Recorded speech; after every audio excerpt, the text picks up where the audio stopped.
ყველა კვლევის თანახმად ადგილობრივი თვითმმართველობა სარგებლობს გამორჩეული ნდობით საზოგადოების მხრიდან. ჩვენი ამოცანა არის ბუნებრივი ამ ნდობის კიდევ უფრო მეტად გამტკიცება.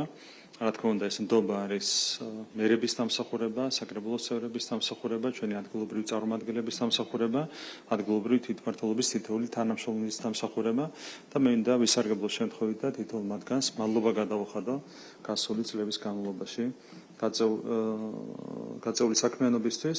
განსაკუთრებულ მადლობას ვუხდი 63 მუნიციპალიტეტის მერს, რომლებიც ემსახურებოდნენ მოსახლეობის ინტერესების დაცვას და პროფესიონალიზმით და კეთილსინდისიერებით აკეთებდნენ საკუთარ საქმეს. ერთადერთი რეალური ამოცანა შეიძლება კონდეს ამა თუ იმ ოპოზიციურ პარტიას, ეს არის დეპუტატის შეყვანა და მაქსიმუმ ფრაქციის შექმნა სხვადასხვა საკრებულოში. ეს არის აბსოლუტურად რეალური სურათი დღევანდელი კვლევებიდან გამომდინარე. რა თქმა უნდა, მათ არ აქვთ არავითარი შანსი, რომ მოიგონ მერის არჩევნები და კიდევ ერთხელ რაც შეეხება საკრებულოებს, მაქსიმუმ კონკრეტულმა პარტიამ შეიძლება შექმნას ფრაქცია ამა თუ იმ საკრებულოში. ეს არის მაქსიმალური შედეგი, რაც მათ შეიძლება მიიღონ. ეს ყველაფერი არის იმ საბოტაჟის შედეგი, რომელსაც ისინი ახორციელებდნენ საკუთარი სახელმწიფოს და სახელმწიფო ინსტიტუტების წინააღმდეგ.